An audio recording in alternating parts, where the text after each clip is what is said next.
Hey, if anyone can see or hear this, I jumped on early. I was trying to make sure it worked. So if you type stuff over there, I can answer it if that's how this works because I'm new. Cool.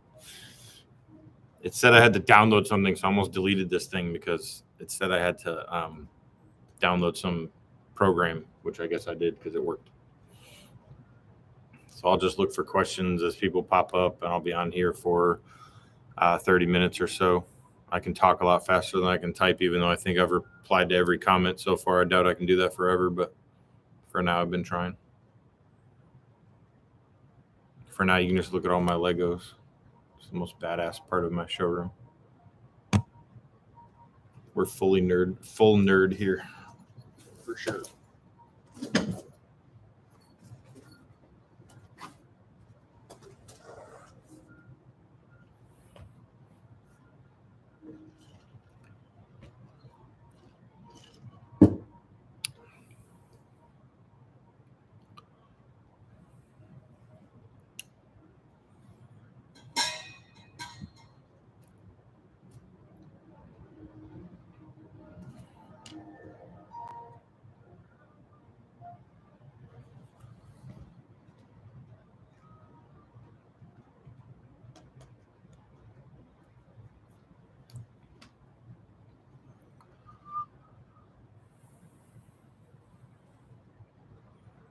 Seems like it's working. That's cool.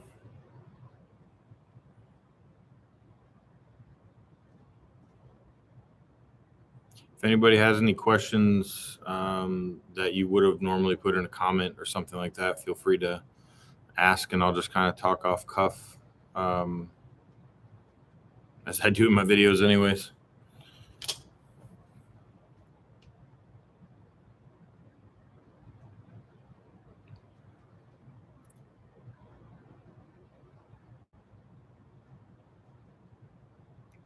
Yeah, nice to meet y'all. I think it's cool. I've wanted to do something like this YouTube thing for a long time, so although I don't like seeing myself on camera at all. I'm not that type of YouTuber.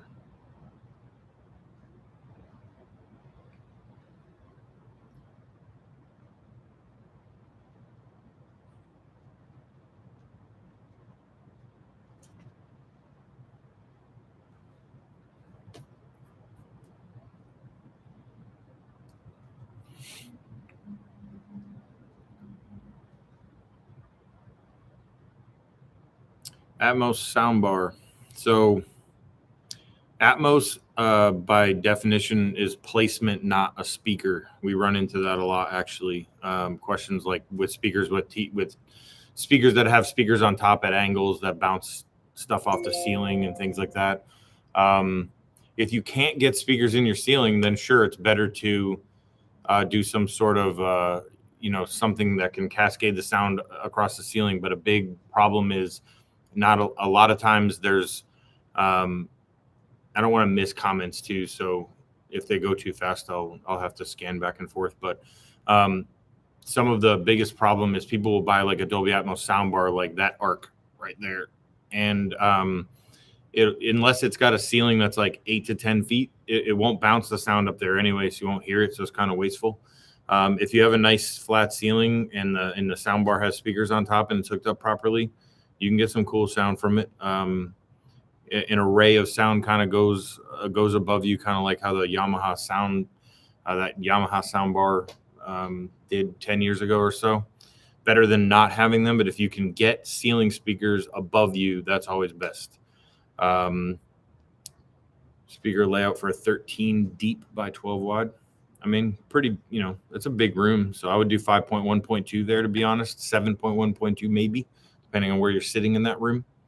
That's probably the best format for a room like that. Sometimes people put too many speakers in rooms, believe it or not. They cover their speakers. My own theater's like that, actually. I just wanted 11 channels, so I built my room like that. But later I look at it and I'm like, the rears are too close. I probably should have just went 7.1.2.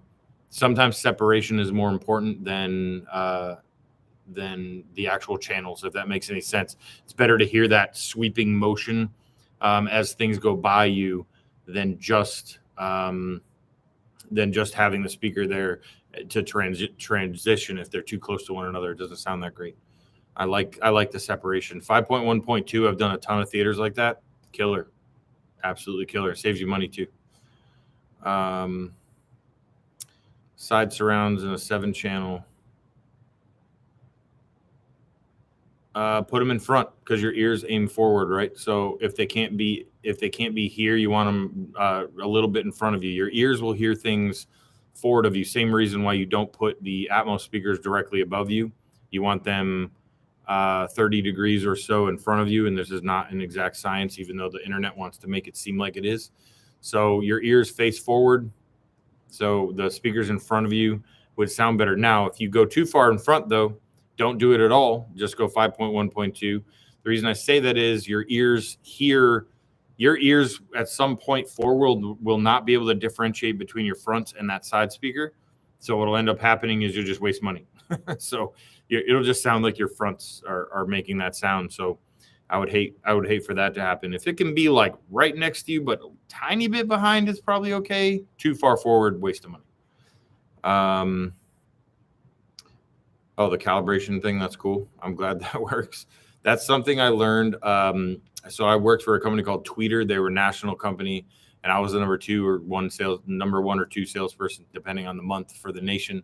And when we trained, we got sent to Houston, and basically all we did was drink a lot in Houston and party too much. But one of the things that came out of that 6-week training was these guys, Russ and Steve, and they taught us how to calibrate audio. Samiko Masters was there, so I learned how to move speakers around for imaging and toe in and stuff like that. And it was actually really, really amazing. And that calibration was one of the things that stuck with me because it was super easy to do. And every time I'd ever have somebody like fully calibrate a TV, it looked really good if it was like a Pioneer Elite or something like that. But for the most part, I could get like 90% there using that method. And so I've been doing it for myself. I don't pay people to come calibrate my TV when I can get it 90% there. Natural or bright sound? I talk about that a lot, actually. I don't believe in bright sound. I mean, it exists, but I don't believe in bright sound. What I mean by that is I've heard people listen to a track and then they're like, oh, those speakers are too bright. And I'm thinking, sometimes I'm like, I mean, but it's a horn. So like, it's also bright if you heard it in the room. And so sometimes like Focal, for instance, are bright speakers by nature, but they're not overly bright or inaccurately bright or anything like that. So I really enjoy a speaker. Now, if a speaker is just a metal tweeter and really, really harsh and horn loaded like a Klipsch or something like that, which I love for movies, by the way. I'm not a Klipsch basher, but I'm not going to listen to cello on them. They have a tendency of adding brightness where there's not brightness, but I like a bright speaker. I love beryllium tweeters. I like detail. You know, I feel like a lot of times brightness is meant to be there. I hope that helps. And really that's an opinion too. And the reason I say that is I'm going to kind of like turn really quick. This is my, favorite little play area room here. I mean, those are my Focal Utopias with some Rel Carbons up there and a Macintosh.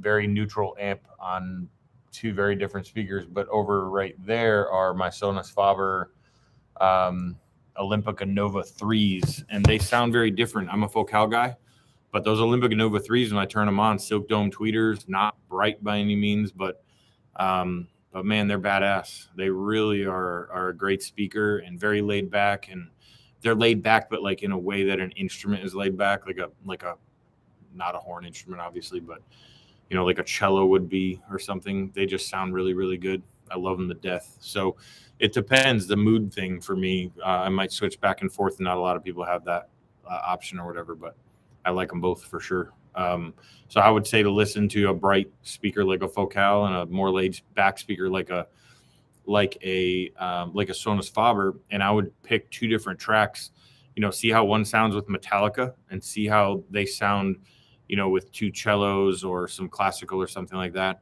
I listen to Hans Zimmer a lot, stuff like that, just because it's going to expose a lot of things, and just go with the one you like, because that's That's all that matters. There's no correct answer.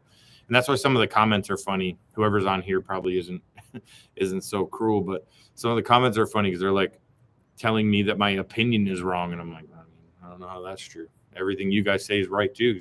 Whatever you buy, if you like it, it's correct for you. How much brightness do you lose with slate versus white in a dark room? None, because believe it or not, when I hold up the black diamond, even though it's a way darker material, if I'm holding that even on a white screen, the black diamond will be darker because it's 1.4 gain.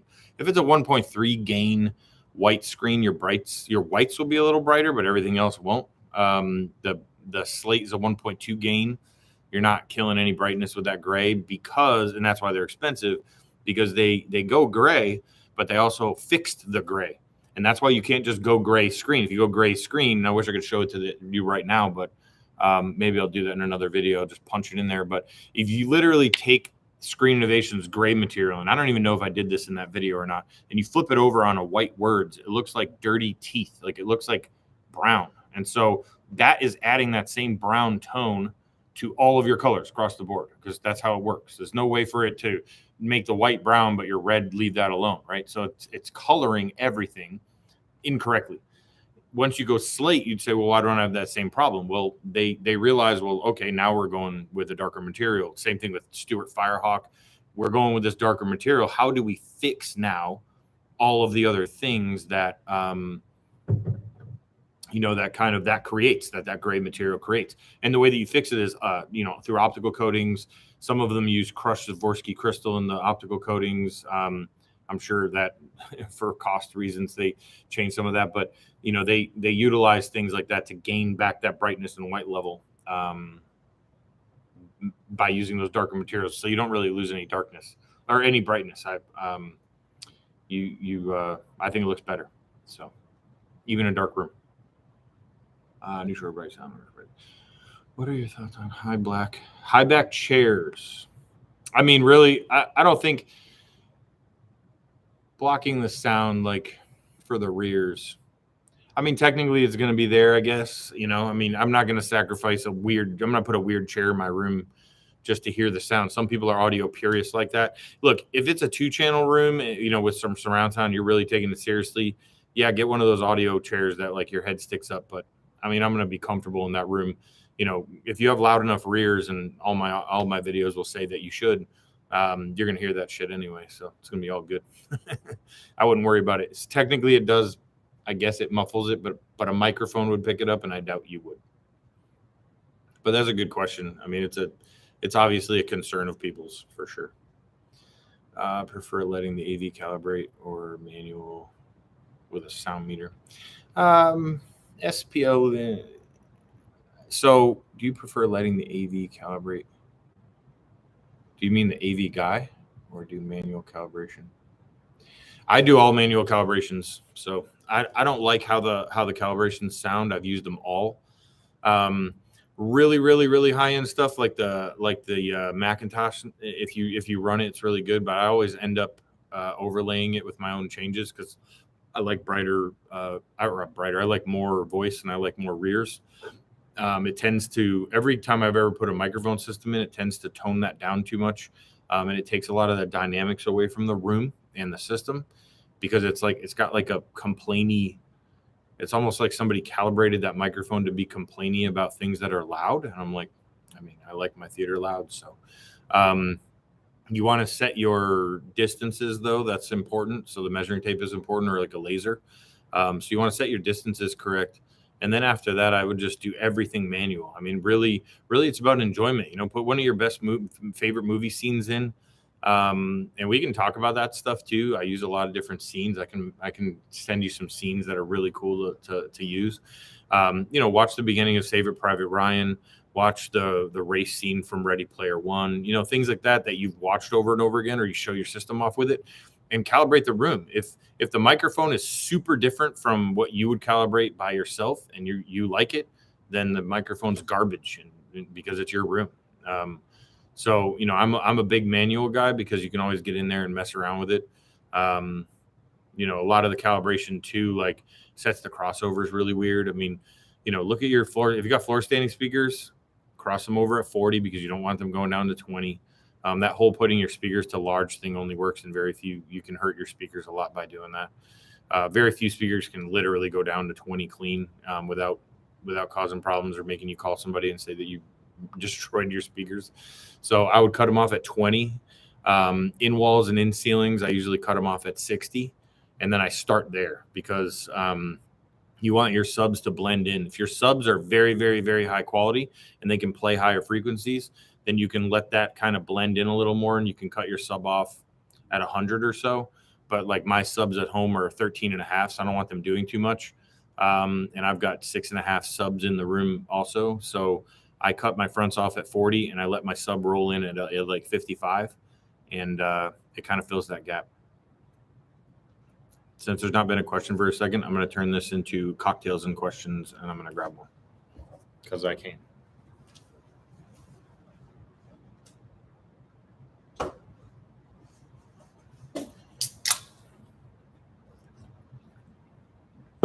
Little Topo Chico margarita to end the day.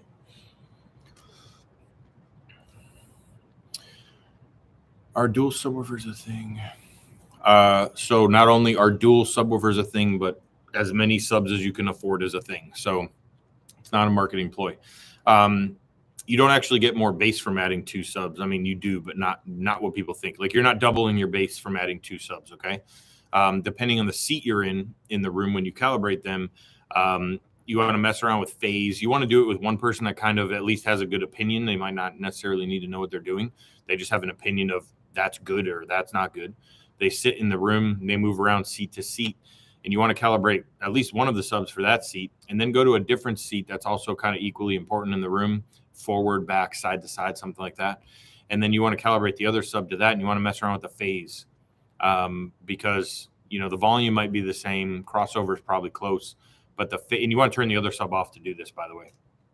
And then you mess with the phase to make sure that sub hits there, and then you turn them both on and make sure that they're not canceling each other out. So you should hear bass in both places. The more subs you have, the more times you can do that, the more bass curves you can mess around with in the room. It's about having better bass everywhere, not necessarily more bass, but you do get a little more bass. So buy 8 subs if you can. I actually have a lot of rooms, and Rel does this a lot too with their 3D stuff. You'll have a sub on every speaker, so like 5 Rel T9Xs, and I talk about this in the video that I'm literally dropping like Friday or next Friday because I did 2 videos. But you can do like 4 Rel T9Xs, 2 on your rears, 2 on your fronts, Rel T7 on the center channel, and then do like JLs or SVS to just do the dirty work. It's some of the best AV stuff you'll ever hear in your lifetime, doing stuff like that, because they're all calibrated differently, and it just it's magic. It's theater magic.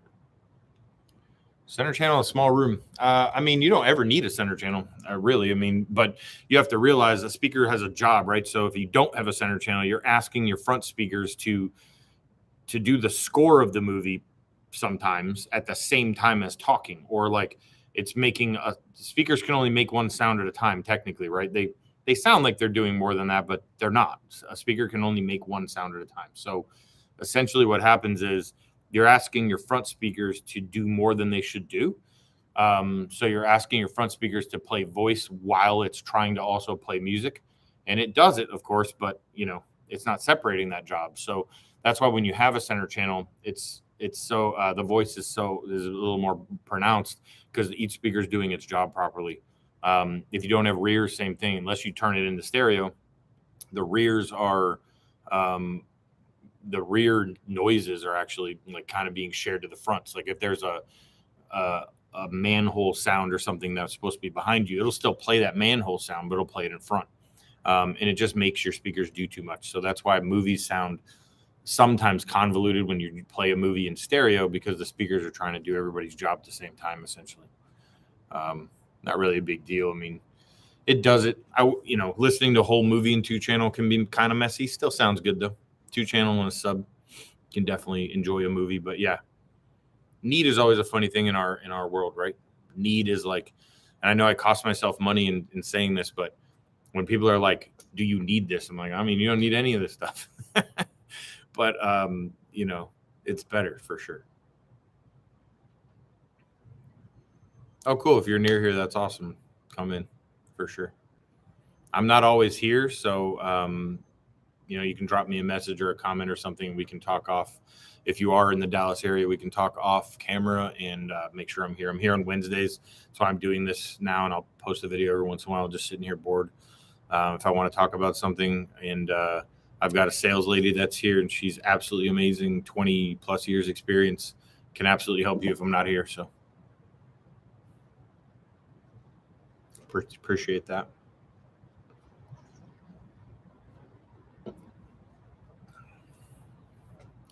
I'm actually surprised there's 9 people in here because it said nobody was watching, so almost didn't get on, but that's funny.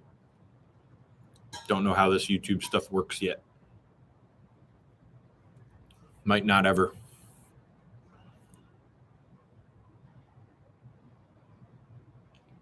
I'll never be cheesy, if that matters to any of you. I don't know. I watch a lot of the videos, and it seems like they're overly exaggerating either the way they're talking or movements or something, and they're very, like, I don't know, it just doesn't seem real to me. I'm going to read these again just to make sure I didn't, like, go by. I don't think I did. I'll stay on until 5:30 if I can, unless it dwindles off more.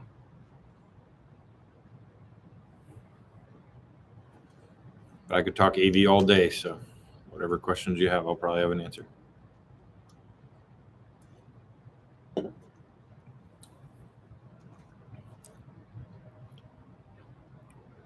If you're wondering why I'm drinking at 5 p.m., it's because I have 4 daughters. So I go home to a lot of complaining and noise. But they're the best.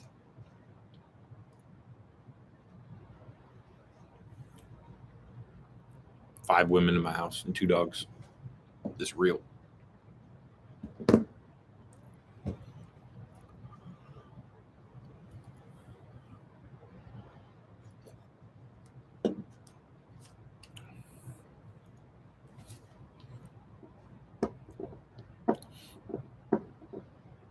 I wish it made a noise when the text comes through, or when the things come through. There might be settings that I don't know about. It's possible.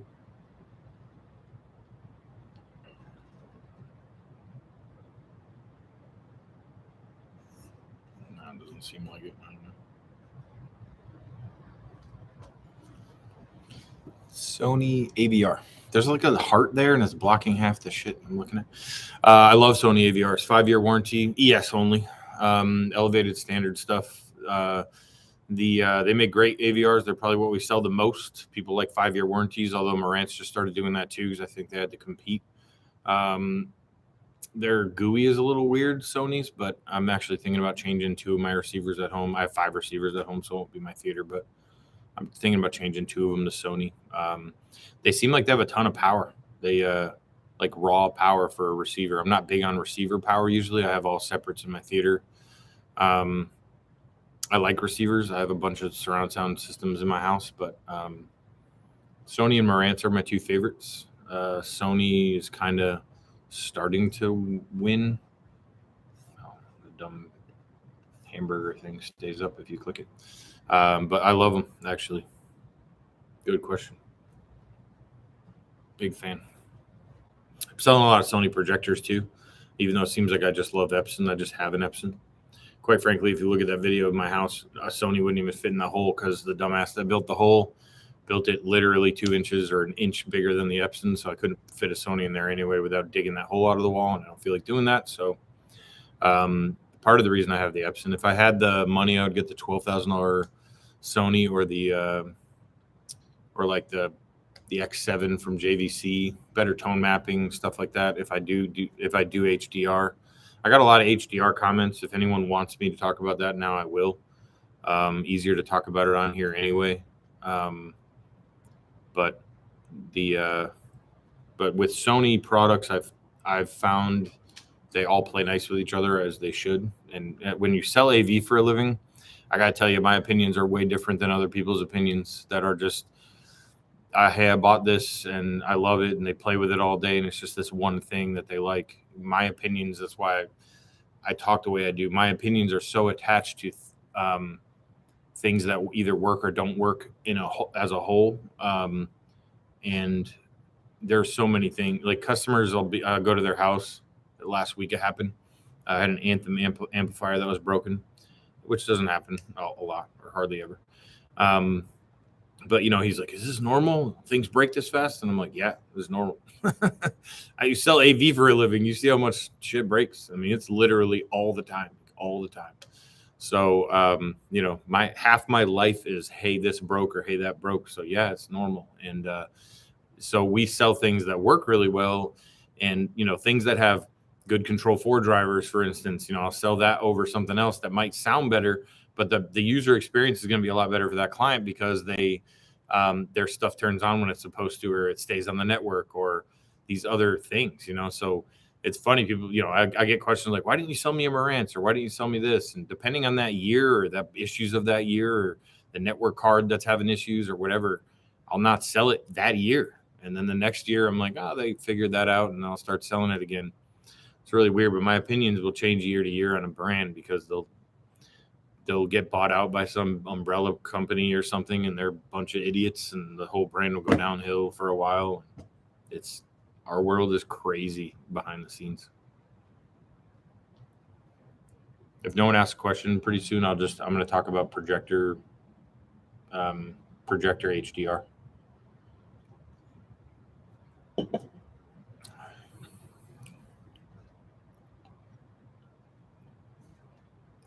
I don't even know if these live streams, people can watch them later, or if it like records or posts. I literally have no idea. But there was a lot of opinions on my opinion of 235 versus 16:9 and projectors and HDR and all that kind of stuff.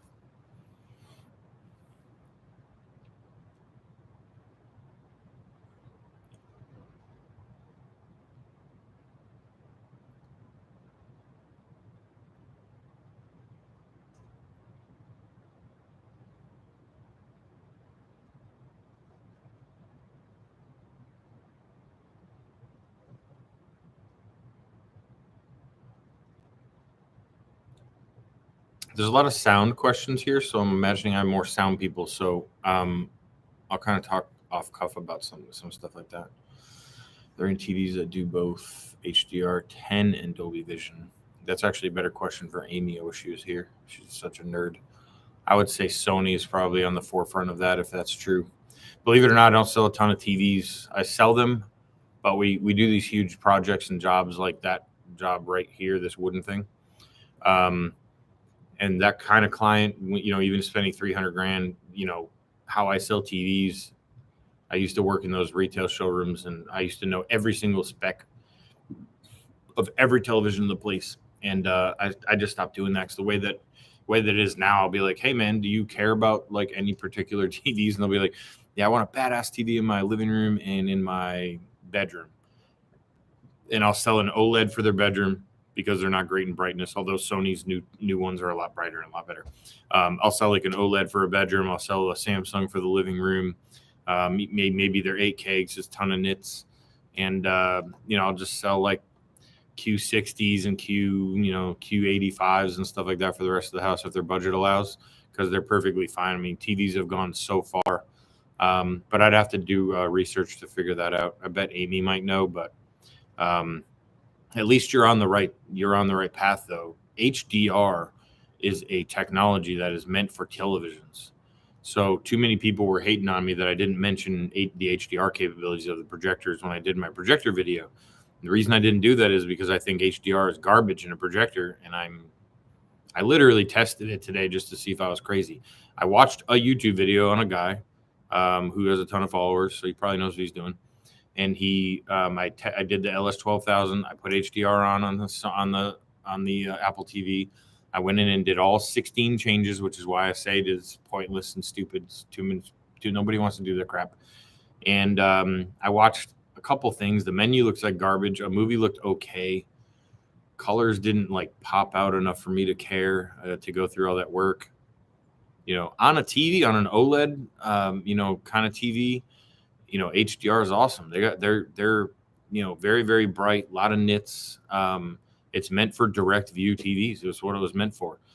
Same thing with like 3D. 3D is a technology that was meant for the commercial theater with 2 projectors, left eye, right eye.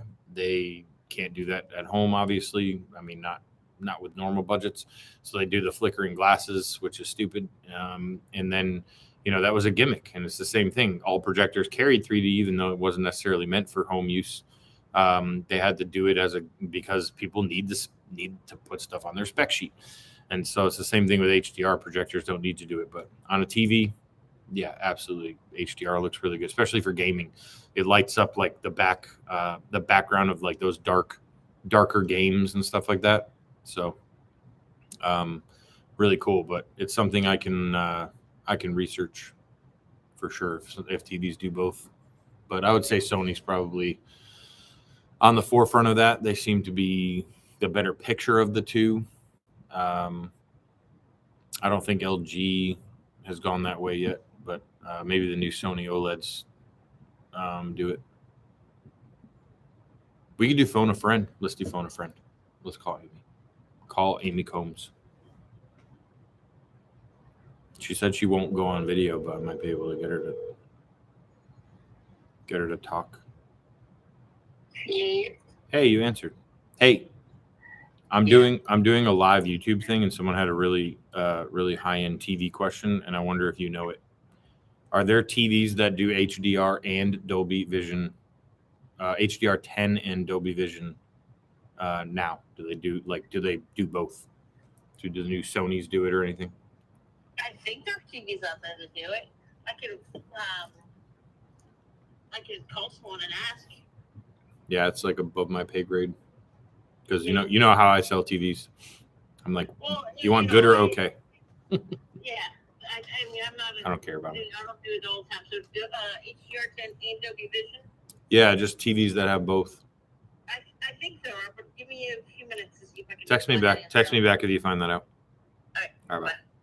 She's my TV nerd, but even she didn't know, so that's crazy. QLED or OLED? It depends where it is. The new Sony OLEDs have gotten better.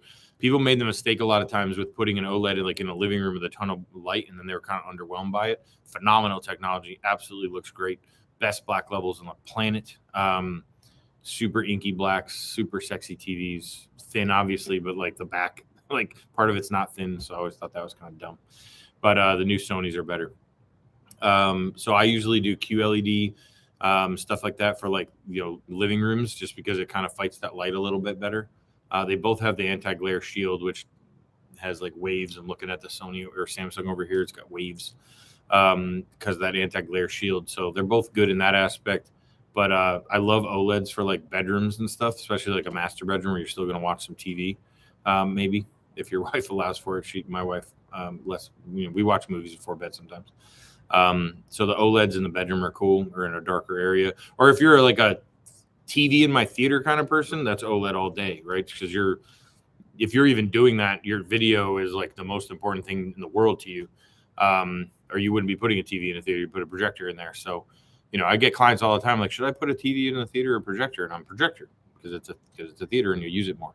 But if you're gonna bitch and moan that your projector doesn't look like a TV, then put a TV in there because it's not going to look like a TV. It's going to be bigger than a TV. So is the commercial theater. Doesn't look like a TV either. It's just bigger than a TV. So, people still line up with their popcorn for that. So that's the reason. But if you're like a TV and a theater guy, OLED for sure. So if it's a theater question, then hands down. The QLED in a dark room is so freaking bright. I have an 85 in my master bedroom, and I had to turn it way down because it cooked my retinas when I turned it on the first time. It's the only TV in my house that I have the eco thing on because I got a good deal on it, so I put it out there.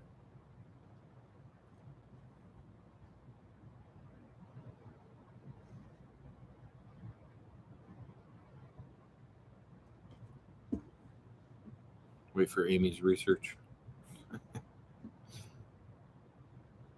Amy, that works for me, sold more Sony than anyone in Best Buy history when she worked for Best Buy Magnolia. And so she knows all the Sony guys really well. So she'll probably get the answer if they answer the phone, but it's kind of after hours for some people, so they might not. either way, if I do this again next Wednesday for 20 minutes or something, or the following Wednesday, if this is helpful to anybody or people like it, I will. I'll have that answer. So, although you can probably get it by yourself by then, but.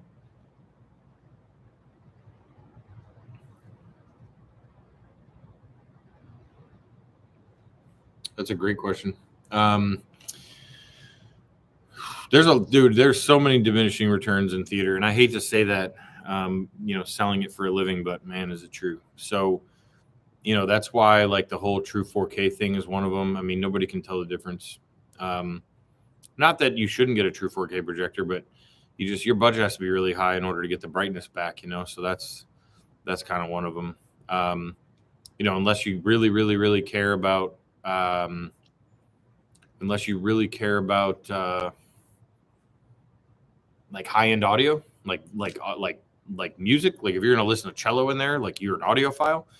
I mean, audio has crazy diminishing returns. I mean, if you just want it to be loud, you can throw clips in there, SVS, speakers, not subs, and I like both. But if you're just trying to enjoy a loud movie, man, I mean, Kef Q series right there, those black ones. Put some Kef Q series in there and a good sub. You can enjoy the hell out of a movie for not a ton of money. I'm really picky about audio. I own all this $100,000 crap. So once you hear that for a long period of time, you start to kind of like pick up and pick on those nuances.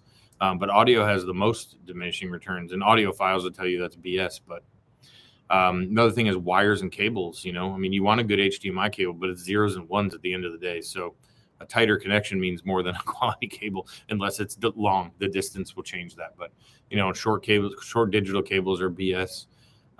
Power cables, man, I'm gonna get roasted for saying this, but the one in the box, is it garbage? Sure.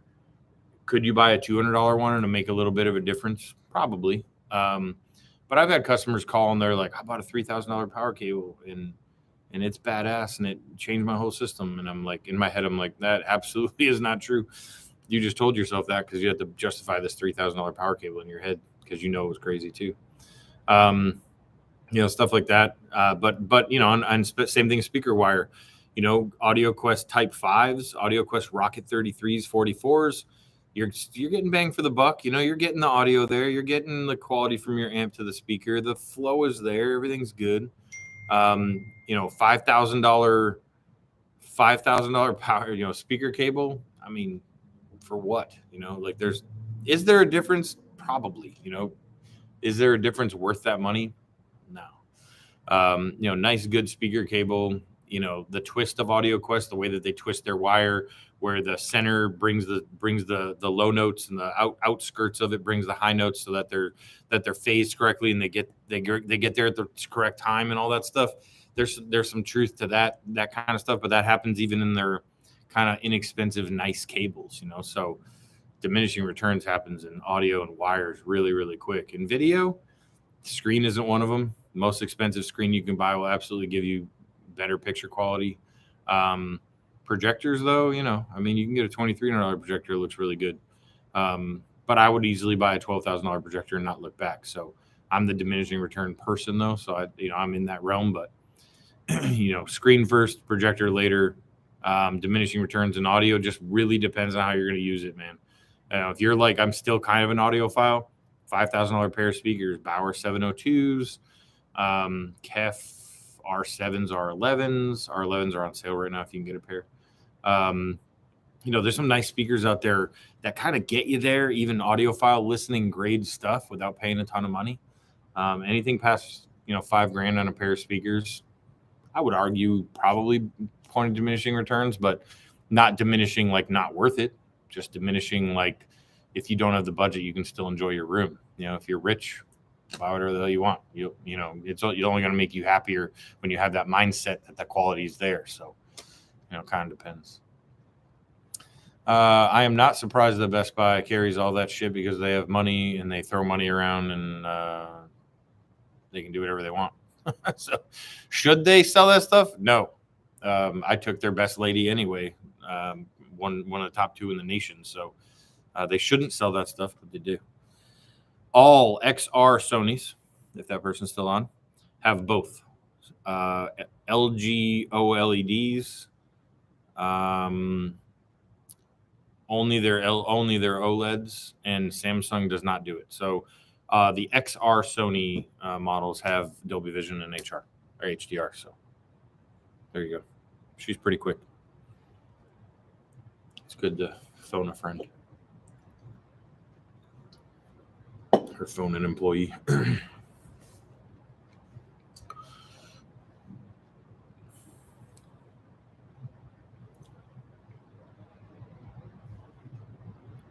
So I answered your question, Navy SEAL. And by the way, if you're a Navy SEAL or any kind of military, we truly appreciate you.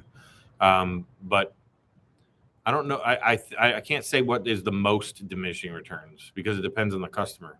Some customers that are video centric and some are audio centric. So for the customer that's like, and I get these customers, believe it or not, they're like, dude, I just want a big screen. I'm gonna always turn the lights off. It's mostly for my kids, but I'm going to go in there and listen to music. They're audio centric. So I'm going to do a Epson 2300 cheap white screen because I'm trying to save money in their budget to do audio. And then I'll do some nicer audio for them. And that might be KEF Q series, depends on the budget. Martin Logan motion stuff or their new 200 series stuff over here. Really badass stuff for the money. And Martin Logan with the new ribbon tweeter and everything. Well, same ribbon tweeter, I guess. It's a little bit upgraded, but their waveguide is greatly upgraded. Yeah, I mean, I think the diminishing returns thing is across the board. So that's why we designed for the budget here. We ask for your budget so we don't, spend stupid money. There's a bunch of weird stuff on my screen.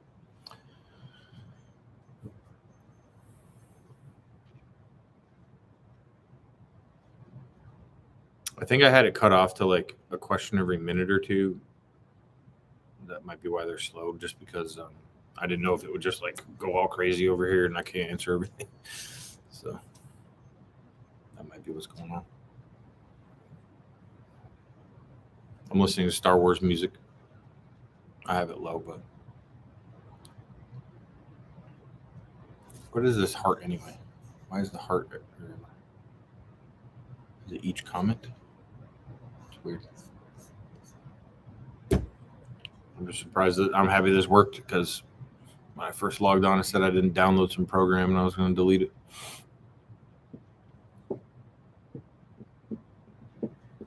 I'm killing it with the 3 like stuff. My kids think I'm a loser if I don't get a lot of likes because they're into YouTube. I think they quite literally said, "Dad, you're a loser." So I didn't have as many likes as they thought I should have. Probably because I'm not smashing things or doing a challenge or like I don't know. The most famous YouTubers are like, I saw the other day, this kid's like, now that I'm like on here all the time, I'm like, why do these people have 1 million views? And I'm like, he's stealing chicken wings from his girlfriend and his girlfriend's cute. 1 million views. This country's going downhill. It's the most entertaining thing people can find to watch now. Somebody stealing his girlfriend's chicken fingers. Wild times. Yeah, I'm less of a loser at 5 likes now. I can tell my kids I'm only kind of a loser.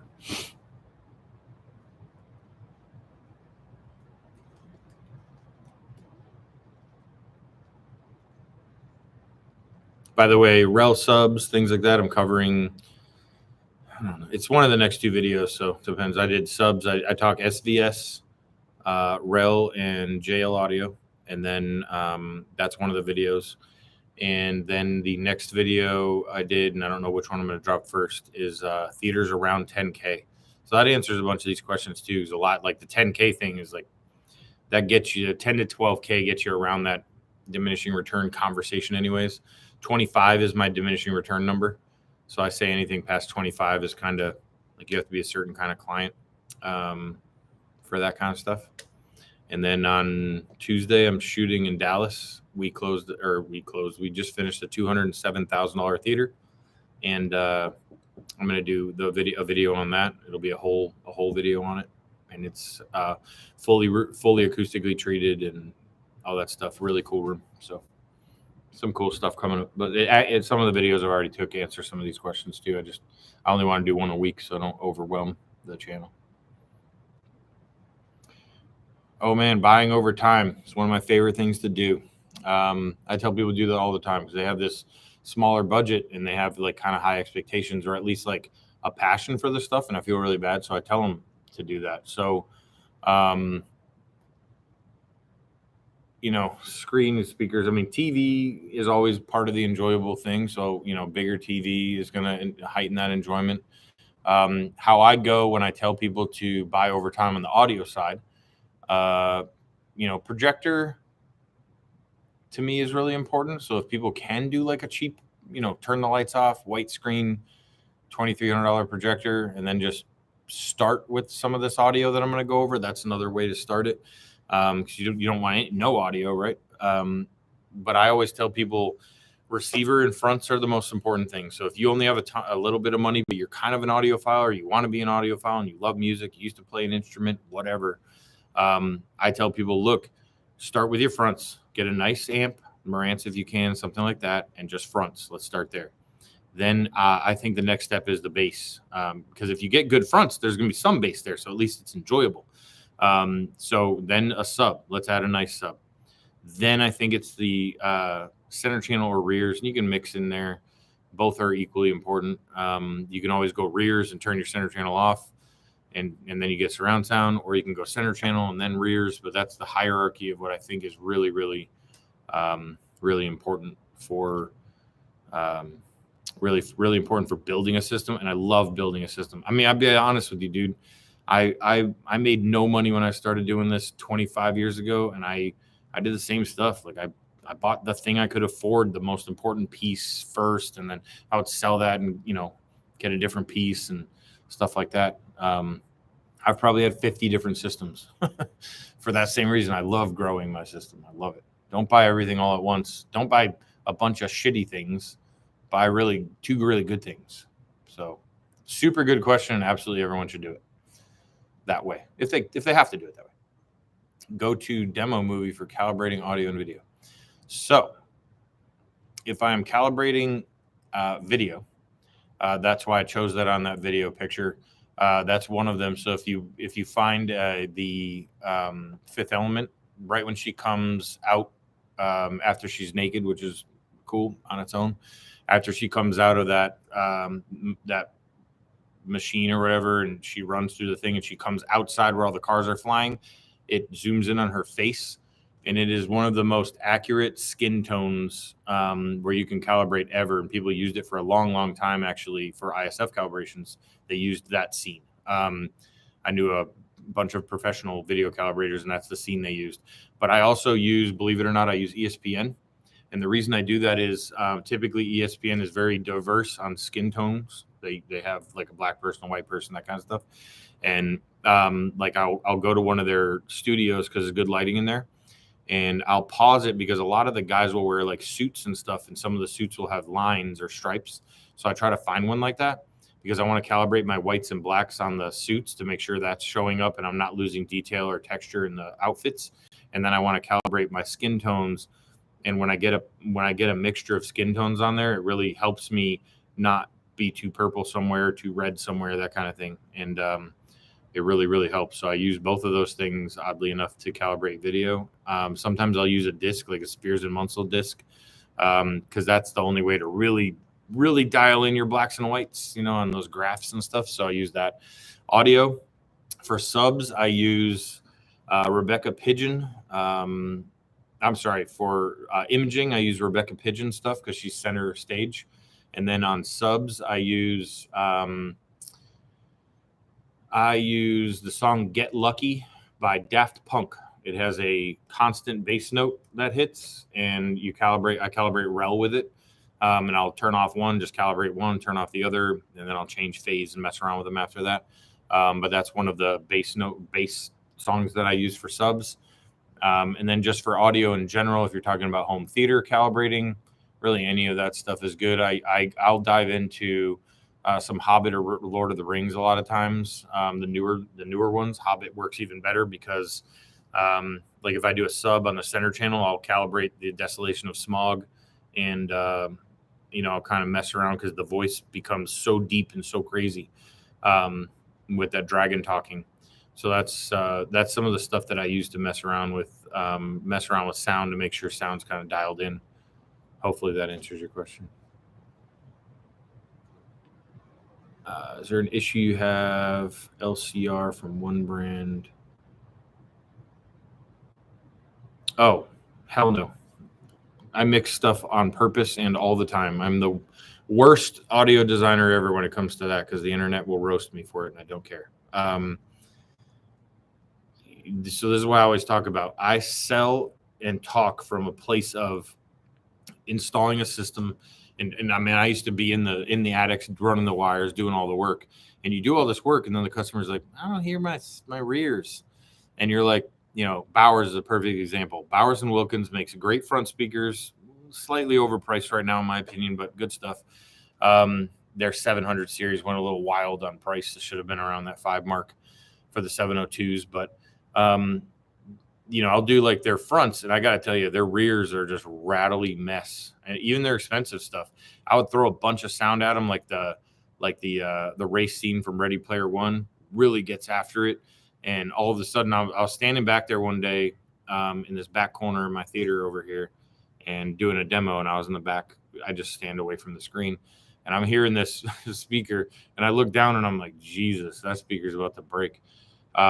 So I changed them all out to clips, which, look, I don't love clips. They're not my favorite speaker company, but I have to tell you, some Pro 180s or Pro 18s as a rear speaker in wall, that thing can take a beating, and it's not playing music usually. I don't listen to it for 2-channel, but people go in that room all the time and I don't say anything. I have them all color matched with triad grills. I don't tell anyone what's in the rear really.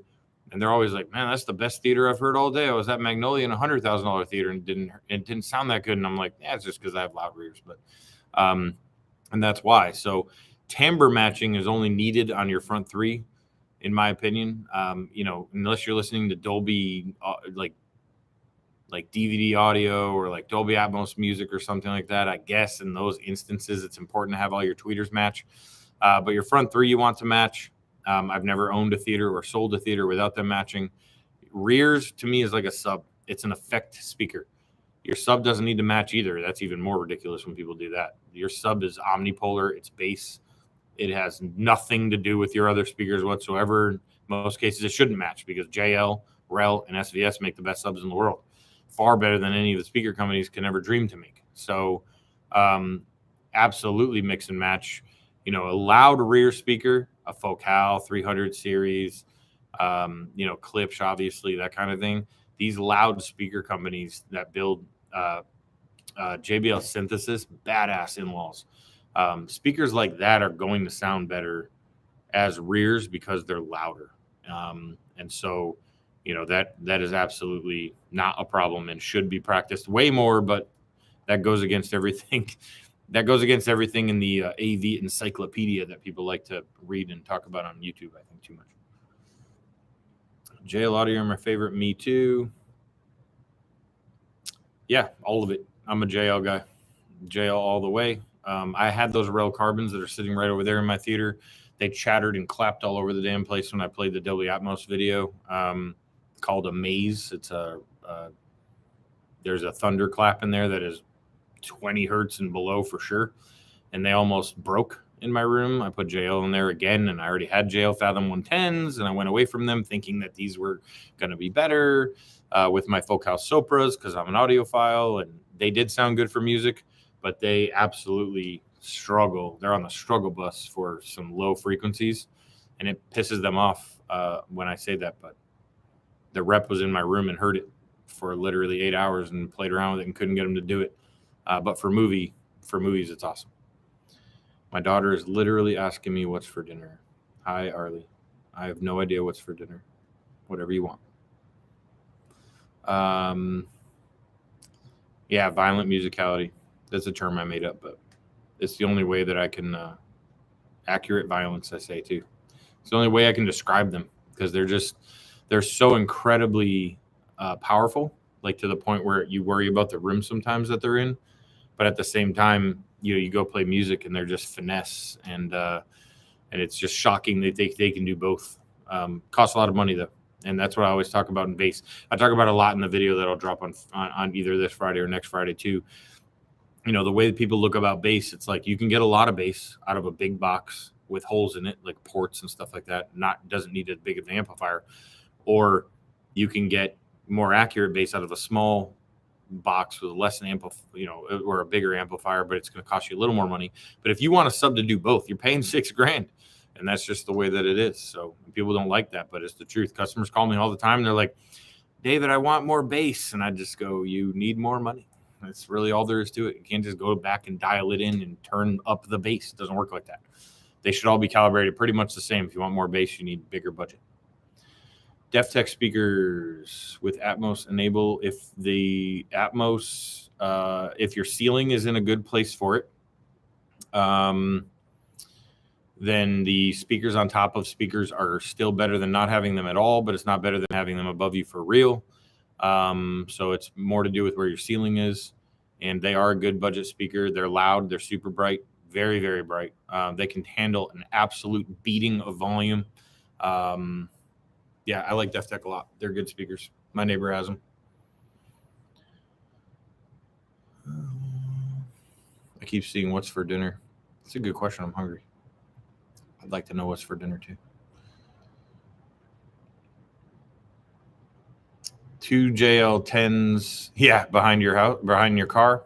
I mean, not much better for sure. Yeah, 2 JL10s will get it done. The competition system that I had was in my Subaru Impreza back in the day. I had all JL subs in there too, but I had like 8 W6s, I think, in there. Really clean, or 8 W7s, maybe even, if they made them. They were 8s though. But it was a music system. I had JL separates up front, component, or not components, JL three-ways actually up front. And I had Dynamat. I literally took the seats out, everything. I dynamated the whole car. It was like a solid coffin in there, but sounded sick. But I wasn't into deep bass in my car because I hated like that rattle. I hated that rumble, and I listen to a lot of like Dave Matthews and stuff like that when I drive. So I listened to a lot of. I didn't need it. I didn't need that bass. I listen to our '90s R&B too, so I guess I'd need the bass. A pendant style speaker I've never done. I sell them all the time for commercial use. I don't see why that's a bad thing, really. It would get them close to you, so that's kind of cool. Cool idea. People would think that they should be above an island. So I guess if you don't care what people think when they walk in, they might have a problem with how that looks. But yeah, that's kind of a cool idea, I guess. I wouldn't have the balls to do it. I'll say that. I can't hang pendants in the middle of someone's room. They have to be in a restaurant, but I see the allure and reasoning.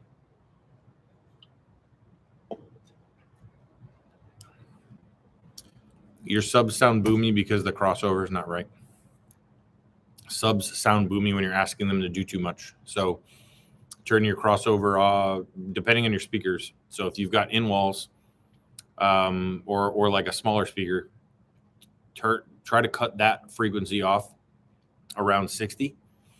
And then I don't know where your subs are, but I found that when I walk in and people say their subs are too boomy, unless they're JLs like mine are kind of boomy anyway. I mess with them. They're still boomy. It's just so powerful.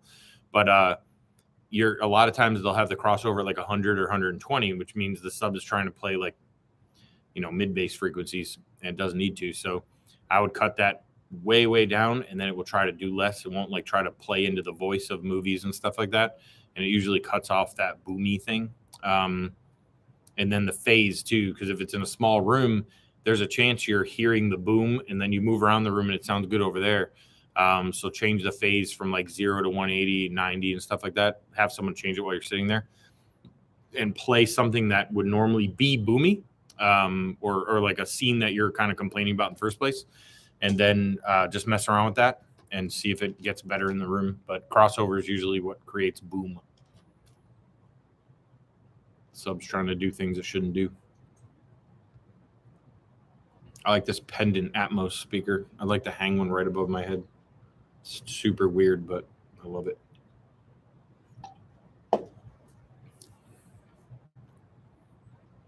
It's really just an in wall and an enclosure is all it is, or an in ceiling. I mean, those pendant speakers are usually just some in wall speaker in a thing, in a housing. I've got like 10 minutes, and then I'm gonna head home because I got to deal with this dinner question here. I'll do this again though. It's cool. Maybe as I go along, more people show up. I think like 9 or 10 people showed up. So.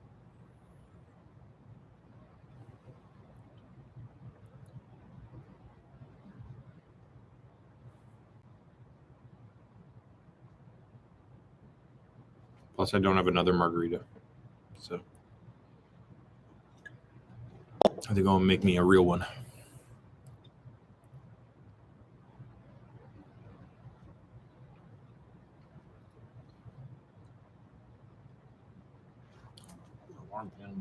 It's the sun because it's 100 degrees here is why. And that's the deal.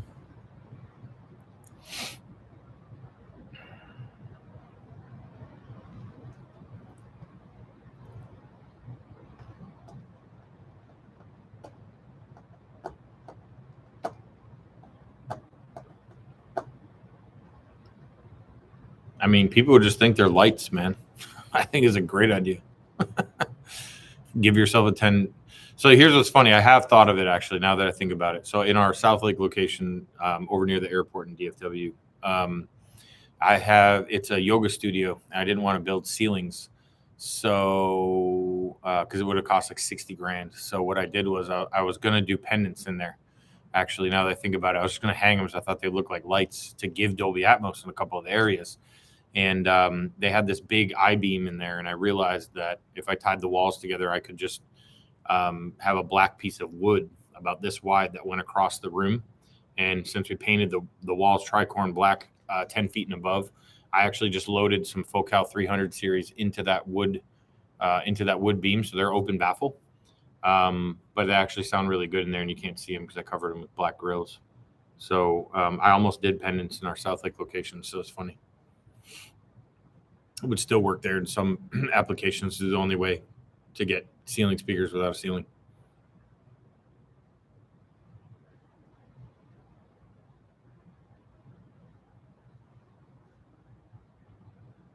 Yeah, they probably would. A lot of creative things you can do with things like that. Honestly, they make lights that are ceilings, so I think you'd have to pull power to them. Or they make lights that are speakers, so you'd have to pull power to them. But you actually can. I mean, again, if they're not in a kitchen, people would just think you lost your mind. Maybe, I don't know, but I think they make, like, some companies make speakers that are lights. Also, I've seen them anyway. They're kind of the thing you see at CEDIA and stuff like that, where people are getting all creative about basically putting speakers in their pendants in the kitchen, so that they don't have to see the extra ceiling speakers in there. So stuff like that. In a room 12 by 22. Nice room. I like a skinny theater, actually. 6 Atmos speakers. So it depends on where you're sitting. Don't waste any money on, don't think of speakers as how many speakers I want to have, or even what the size of the room is, because even that does not matter. It matters where you're sitting in that room, right? So if you're in the middle of it, and there's only one row, but it's a long room, then separate them out and do, 30 degrees in front of you, 30 degrees in back of you, 4 only, and then move on that way. I have customers that have 3 rows, and then we'll do 6 Atmos speakers and we'll do a bigger amp. You're trying to get, Atmos is really only above you, right? So just think about it as above you. It doesn't need to be above you here, above you here, above you here, above you there. That's ridiculous. It's just above you. So when you're doing Atmos speakers, what you want to try to do is you want to try to give each row their own version of above you, right? So the row in the back might not hear the speakers that are too far in front. I don't even hear mine that are in the middle of the room. I only hear the ones that are above me when I sit in the back of my theater. So you really want to give each row their due. Now, if there is only one row, yeah, we've done some cool stuff with like doing 4 like that right above you. Best case scenario, of course, it's really cool. But for the most part, you want to give each row their due. You want to give each row their stuff. So the answer is maybe. I'd have to see what the room looks like to design it, or where the chairs are going in that long of a room to design it. Nice room though. What I like to do in rooms that are that size, by the way, is to go wall to wall with the screen, full wall to wall, just full immersion, and put the speakers behind it. Because you can get like a 140, probably something like that in there. 145 maybe even. Skinny wall, but when you look at it, it seems like, oh, that's too big for the room. I mean, if you're sitting even 11, 12 feet away at the front row, you know, maybe 10 feet away even, just full immersion. It's like a commercial theater. It's awesome. Love stuff like that.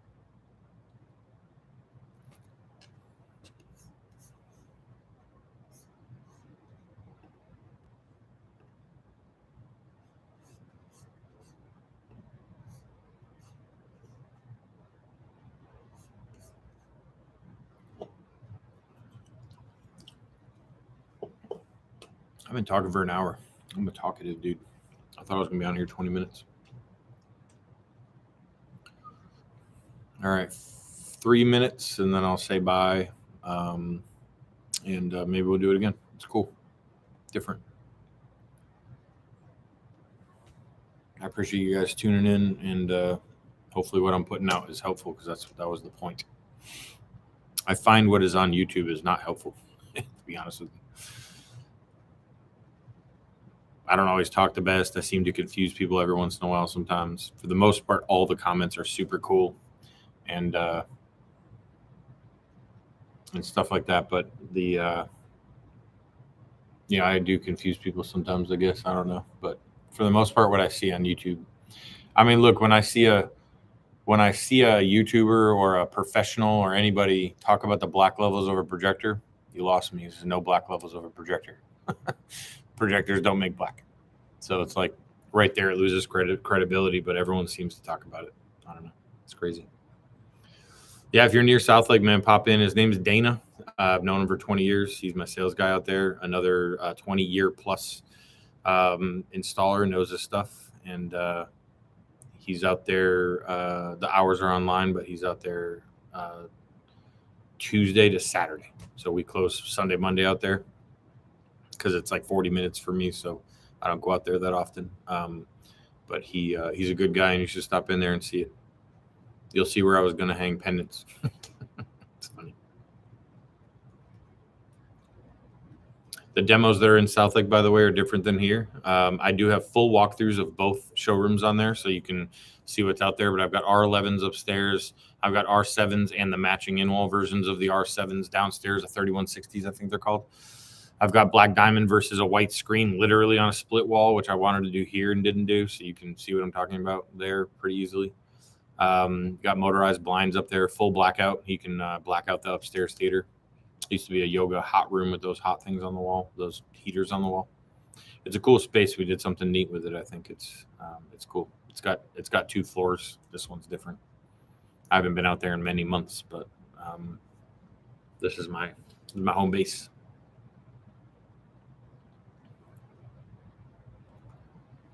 Well, cool, guys. You guys are not shy in the comments, obviously. So if you forgot anything or something comes up, I really do try to get to them all. It's becoming a full-time job, I think, now, but I already have one of those. But I'll keep trying to do that, because I feel bad if people have a question and I can't answer it. So it pulls in my heartstrings a little. I'll try to do more of these, because I can answer these like faster and, stuff like that. But hopefully we'll do it more.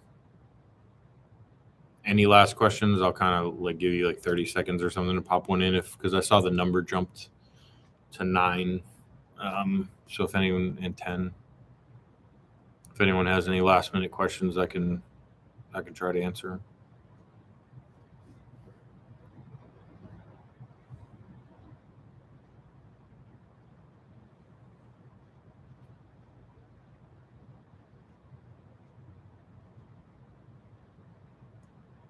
Like I said, I have that timer thing on there, so I feel bad if I leave and someone typed a question, it doesn't pop up. I don't know how to change that now. Maybe next time I'll do it shorter.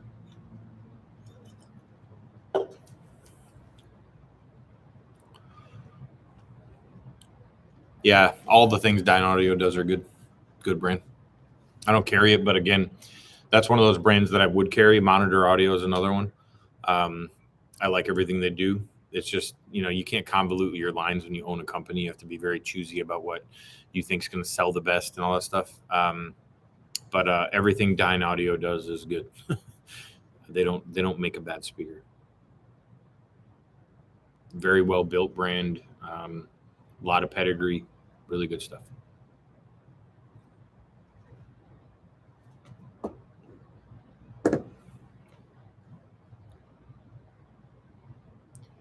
Anything I didn't get to, guys, just drop it in one of the video comments. I'll be doing the other video on. I'll actually let you guys pick. If you're anyone that's here right now, do you guys want to see?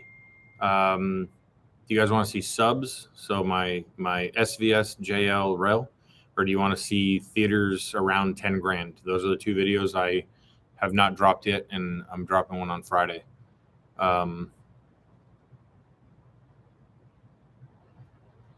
It doesn't really matter to me which one I post because people have been asking me about both things. So I wish I could just drop videos every day. I can always do a cut-in video if I have a question. But if I drop a video every day, they never get watched, and my channel becomes too convoluted. So it's kind of a weird deal that I have to hold the videos. But I shoot 4 at a time, and then I drop them and I shoot again. We're not professional videographers. My guy's helping me. He is a pretty good videographer. I've told him to bring a gimbal this time for stabilizing. We'll get better at that stuff.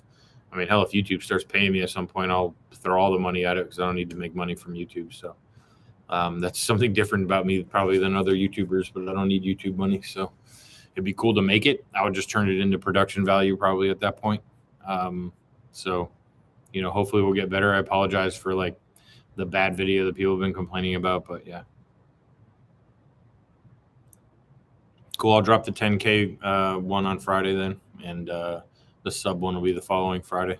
And you can always ask me questions about subs and comments anyways.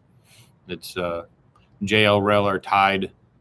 One is better for theaters, the other is better for music, I guess, if I had to give an edge to one of them. And then SVS is kind of just good across the board if you don't have high-end JL money is the video. But that's the deal. I appreciate you guys, and this was cool. See you.